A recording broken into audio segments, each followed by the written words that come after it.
when we look at the life of one of the greatest heroes of the faith in the Holy Scriptures, the Apostle Paul, it is impossible not to be inspired.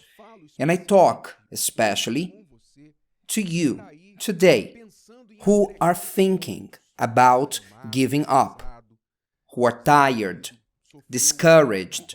Life has hit you hard. You faced a setback. You who ask yourself, is it worth it? I see so little results. You have no strength to go on. Pay attention. The text in one of Paul's letters, Galatians chapter 4, he says, Paul, speaking to the Christians in Galatia, he says, you know that because of physical infirmity, I preached the gospel to you at the first. Paul was speaking about the fact that in one of his trips, when he went to Galatia to preach the gospel, he was sick. Some historians suggest that he got malaria, which was common in the area that he was traveling to. And those who got malaria, you know, even in the 21st century, it's hard, imagine, in Paul's time. But he said, even sick, in other words, when the person is sick, they are weaker, they have pain, they are tired, they are drowsy, they don't eat well, they feel sick for something that they eat and many other things. But even sick, Paul did not deviate from his mission. He went and preached the gospel there to the people in Galatia. It was not only that time. Paul not only preached the gospel sick. In his letters, we see that he preached the gospel in prison. And this is one of the reasons we have the letters from Paul. Almost a third of the New Testament was written by Paul because of his arrests. He took advantage of those times to record what he saw and went through.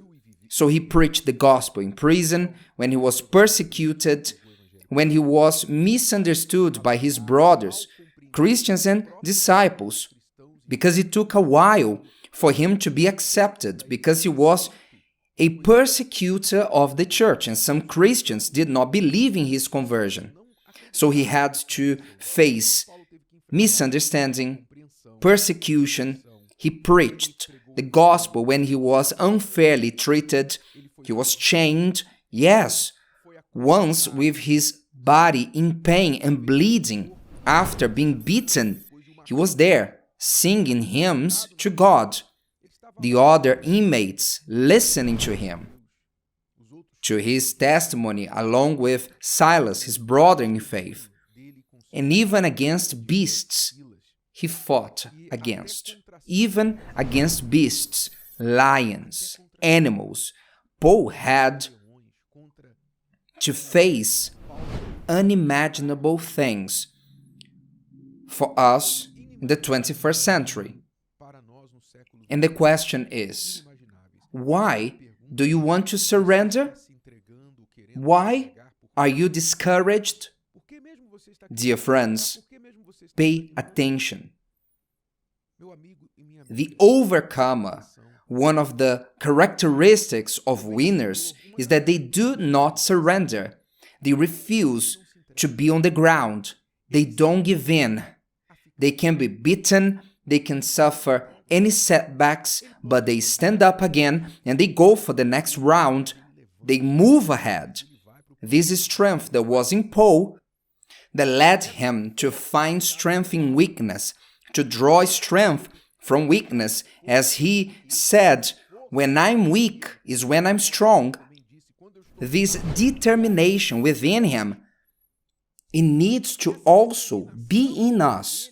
And God places this in us But it is not only God, it doesn't depend on God. This is what you have to understand. Because if it depended only on God, everyone would be strong. Everyone.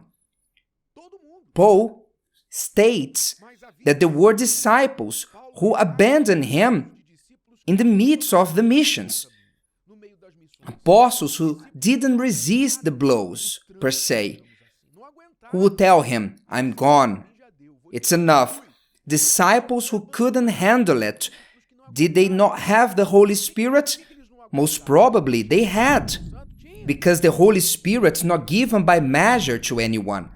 God does not give less or more of the Holy Spirit. Either the person has or they don't. It doesn't exist such a thing as I have more of the Holy Spirit than you. Either you have or you don't.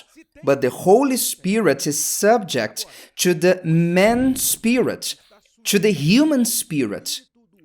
And that's it. Because if the Holy Spirit subject to the human spirit, and the human spirit, the spirit of the person is soft, is slow, is weak, is discouraged, gives up for anything, is filled with excuses, indeed, the Holy Spirit will be blocked. God is held back because God has to respect the choice, the person's freedom to do whatever they want. God does not steal from us our freedom. So if you want to win, as this magnificent example of Paul registered that says, even sick, I preached the gospel to you, even sick. In another occasion, he even said, for you I die daily.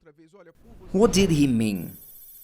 He meant, I sacrifice myself, I diminish my will, and I prioritize my mission.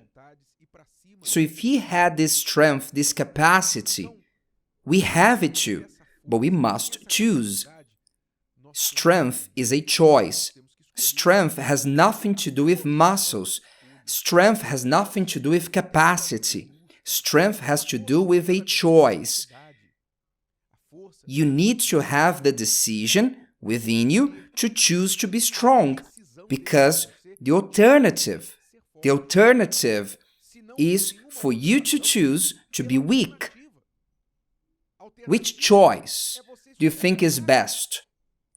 To choose to be strong or weak? You decide. So yes, life presents us with setbacks, situations that we don't expect. How many times did we do good?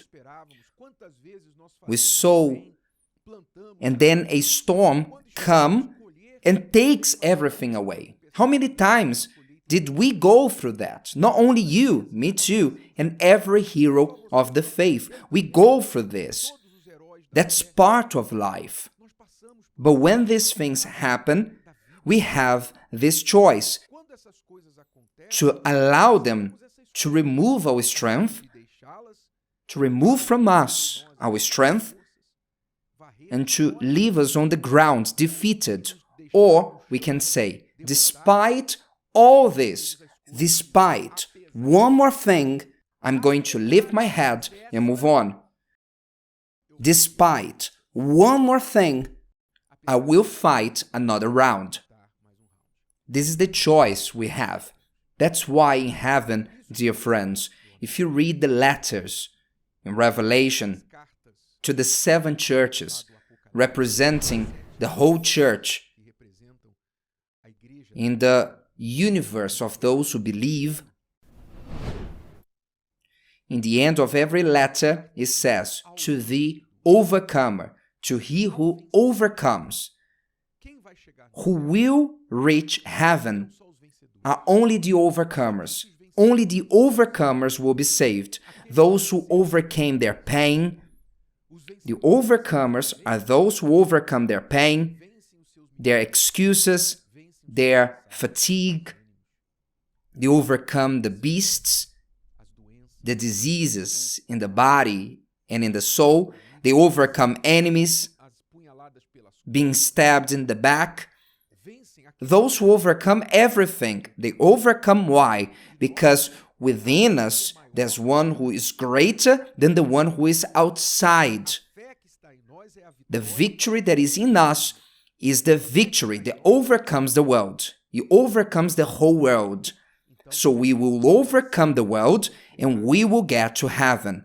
Only those who overcome their pain. So salvation is for overcomers. And if you don't overcome your pain, then the alternative is for you to fall and succumb before them. I made my choice. I'm not a superhero. Quite the contrary. Sometimes I feel the setbacks. I feel the blows. I feel it. But thank God. When we open the Word, the Holy Scriptures, every morning to read, we are gifted